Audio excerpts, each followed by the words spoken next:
ಇನ್ನು ಲೋಕಸಭಾ ಚುನಾವಣೆಗೂ ಮುನ್ನ ಕಾಂಗ್ರೆಸ್ಗೆ ಒಂದು ಬಿಗ್ ಶಾಕ್ ಎದುರಾಗಿದೆ. ಕಾಂಗ್ರೆಸ್ನಿಂದ 1700 ಕೋಟಿ ಆದಾಯ ತೆರಿಗೆ ಬಾಕಿಯ ಆರೋಪ ಕೇಳಿ ಬಂದಿದೆ. ಈಗಾಗಲೇ ಡಿಮ್ಯಾಂಡ್ ನೋಟಿಸ್ ಅನ್ನು ಕೂಡ ಐಟಿ ಇಲಾಖೆ ಕೊಟ್ಟಿದೆ.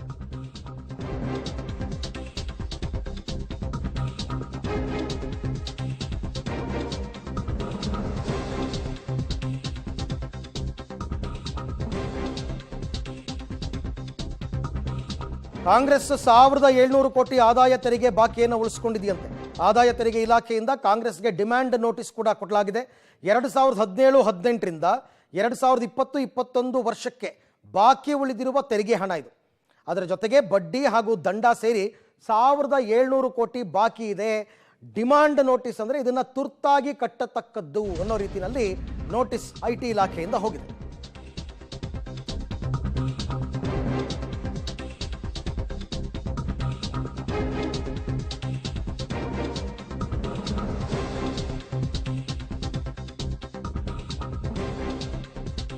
ಟ್ಯಾಕ್ಸ್ ನೋಟಿಸ್ ಅನ್ನು ಪ್ರಶ್ನಿಸಿ ದೆಹಲಿ ಹೈಕೋರ್ಟ್ ಮೊರೆ ಹೋಗಿತ್ತು ಕಾಂಗ್ರೆಸ್ ಪಕ್ಷ ಸಲ್ಲಿಸಿದ್ದ ಅರ್ಜಿಯನ್ನು ತಿರಸ್ಕರಿಸಿತ್ತು ದೆಹಲಿ ಹೈಕೋರ್ಟ್.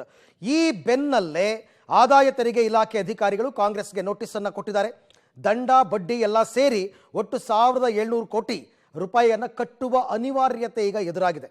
ಹೀಗಾಗಿ ನಾಳೆ ಮತ್ತು ನಾಡಿದ್ದು ದೇಶಾದ್ಯಂತ ಪ್ರತಿಭಟನೆ ನಡೆಸೋದಕ್ಕೆ ಕಾಂಗ್ರೆಸ್ನವರು ನಿರ್ಧಾರ ಮಾಡಿದ್ದಾರೆ. ಈ ಬಗ್ಗೆ ಮತ್ತಷ್ಟು ಮಾಹಿತಿ ನಮ್ಮ ನವದೆಹಲಿ ಪ್ರತಿನಿಧಿ ಶಬೀರ್ ಅವರಿಂದ ಪಡಿತಾ ಹೋಗೋಣ.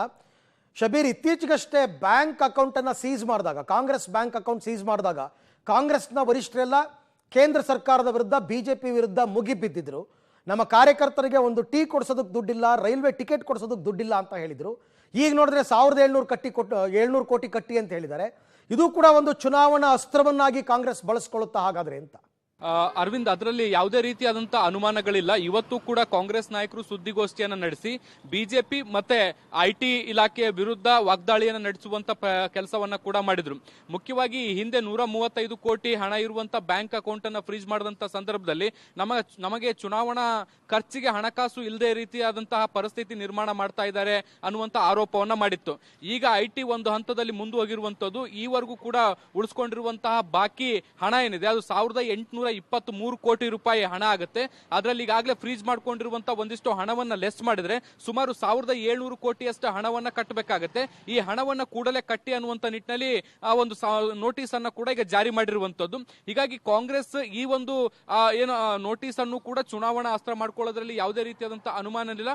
ದೇಶಾದ್ಯಂತ ಪ್ರತಿಭಟನೆಯನ್ನು ನಡೆಸಲಿಕ್ಕೆ ಈಗಾಗಲೇ ತೀರ್ಮಾನ ಮಾಡಿರುವಂತದ್ದು. ಇದ್ರ ಜೊತೆಗೆ ಒಂದು ಕೌಂಟರ್ ಅಟ್ಯಾಕ್ ಅನ್ನ ಕೂಡ ಮಾಡುವಂತ ಕೆಲಸವನ್ನ ಈಗಾಗಲೇ ಕಾಂಗ್ರೆಸ್ ಮಾಡಿರುವಂತದ್ದು. ಇವತ್ತು ಪವನ್ ಖೇರಾ ಮತ್ತೆ ಏನು ಬೇರೆ ಬೇರೆ ನಾಯಕರು ಕೂಡ ಸುದ್ದಿಗೋಷ್ಠಿಯನ್ನು ನಡೆಸಿ ಕಾಂಗ್ರೆಸ್ ಯಾವ ನಿಯಮಗಳನ್ನ ಉಲ್ಲಂಘಿಸಿದ ಕಾರಣಕ್ಕೆ ದಂಡವನ್ನು ವಿಧಿಸಿದೆ ಅಂತ ಹೇಳಲಾಗ್ತಾ ಇದೆ, ಅದೇ ರೀತಿಯಾದಂತಹ ನಿಯಮಗಳನ್ನ ಬಿಜೆಪಿ ಕೂಡ ಉಲ್ಲಂಘಿಸಿರುವಂತದ್ದು. ಮತ್ತೆ ಇದಕ್ಕೆ ಸಂಬಂಧಪಟ್ಟಂತ ಎಲ್ಲ ದಾಖಲೆಗಳು ಕೂಡ ಕೇಂದ್ರ ಚುನಾವಣಾ ಆಯೋಗದ ವೆಬ್ಸೈಟ್ ನಲ್ಲಿ ಇದೆ. ಸೊ ಅದರ ಆಧಾರದ ಮೇಲೆ ನಾವು ನೋಡೋದಾದ್ರೆ 4600 ಕೋಟಿಯಷ್ಟು ಹಣವನ್ನ ದಂಡವಾಗಿ ಬಿಜೆಪಿ ಕೂಡ ಪಾವತಿಸಬೇಕಾಗತ್ತೆ. ಆದ್ರೆ ಐಟಿ ಏನಿದೆ ಅದು ಪಾರ್ಶಾಲಿಟಿ ಮಾಡ್ತಾ ಇರುವಂತದ್ದು. ಕೇವಲ ಕಾಂಗ್ರೆಸ್ಗೆ ಮಾತ್ರ ದಂಡವನ್ನ ವಿಧಿಸಿ ನೋಟಿಸ್ ಅನ್ನ ಜಾರಿ ಮಾಡುವಂತ ಕೆಲಸವನ್ನ ಮಾಡ್ತಾ ಇದೆ. ಆದ್ರೆ 4600 ಕೋಟಿ ಕಟ್ಟಬೇಕಾದಂತ ಬಿಜೆಪಿಗೆ ಯಾವುದೇ ರೀತಿಯಾದಂತಹ ನೋಟಿಸ್ ಅನ್ನ ಈವರೆಗೂ ಕೂಡ ಜಾರಿ ಮಾಡಿಲ್ಲ.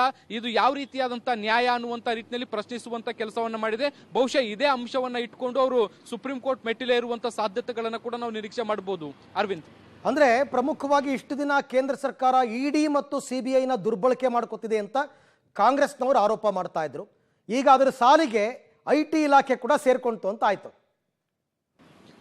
ಅರವಿಂದ್, ಐಟಿ ಹಿಂದೆನೂ ಕೂಡ ಕಾಂಗ್ರೆಸ್ ಸಾಕಷ್ಟು ವಿಚಾರಗಳನ್ನ ಮಾಡಿತ್ತು. ಈ ಹಿಂದೆ ಬೇರೆ ಬೇರೆ ಕಾಂಗ್ರೆಸ್ ನಾಯಕರ ಮೇಲೆ ಐಟಿ ದಾಳಿ ಆದಂತ ಸಂದರ್ಭದಲ್ಲೂ ಕೂಡ ಐಟಿ ಕೂಡ ಕೇಂದ್ರ ಸರ್ಕಾರ ಹೇಳದಂತೆ ಕೇಳ್ತಾ ಇದೆ ಅನ್ನುವಂತ ಆರೋಪವನ್ನ ಕೂಡ ಮಾಡಿತ್ತು.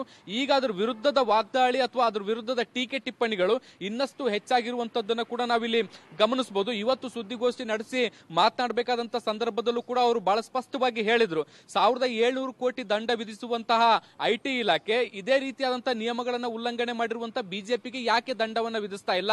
ಹಾಗೆ ನೋಡಿದ್ರೆ 4,600 ಕೋಟಿಯಷ್ಟು ಹಣವನ್ನ ದಂಡದ ರೂಪದಲ್ಲಿ ಬಿಜೆಪಿ ಕೂಡ ಪಾವತಿಸಬೇಕಾಗುತ್ತೆ. ಆದ್ರೆ ಈವರೆಗೂ ಕೂಡ ಅವರಿಗೆ ಯಾವುದೇ ರೀತಿಯಾದಂತಹ ನೋಟಿಸ್ ಅನ್ನ ಕೊಟ್ಟಿಲ್ಲ. ಹೀಗಾಗಿ ಕಾಂಗ್ರೆಸ್ ಅನ್ನ ಉದ್ದೇಶಪೂರ್ವಕವಾಗಿ ಟಾರ್ಗೆಟ್ ಮಾಡ್ತಾ ಇರುವಂತದ್ದನ್ನ ಗಮನಿಸಿದ್ರೆ ಬಹುಶಃ ಚುನಾವಣೆಯಲ್ಲಿ ಕಾಂಗ್ರೆಸ್ ಸರಿಸಮಾನವಾಗಿ ಸ್ಪರ್ಧೆ ಮಾಡಬಾರದು ಅನ್ನುವಂತ ಕಾರಣಕ್ಕೆ ಈ ರೀತಿಯಾದಂತಹ ಕಿರುಕುಳವನ್ನ ಕೊಟ್ಟು ಆರ್ಥಿಕವಾಗಿ ಕಟ್ಟಿ ಹಾಕುವಂತ ಕೆಲಸವನ್ನ ಮಾಡಲಾಗ್ತಾ ಇದೆ ಅಂತ ಆರೋಪಿಸುವಂತ ಪ್ರಯತ್ನವನ್ನ ಮಾಡಿದ್ರು. Arvind. Okay, thank you Shabeer ತಮ್ಮ ಎಲ್ಲ ಮಾಹಿತಿಗಾಗಿ. ಒಟ್ಟಾರೆ ಈಗ ಚುನಾವಣೆಯಲ್ಲಿ ಕಾಂಗ್ರೆಸ್ನವರಿಗೆ ಇನ್ನೊಂದು ಅಸ್ತ್ರ ಕೇಂದ್ರ ಸರ್ಕಾರದ ವಿರುದ್ಧ, ಮೋದಿ ವಿರುದ್ಧ ಮುಗಿಬೀಳು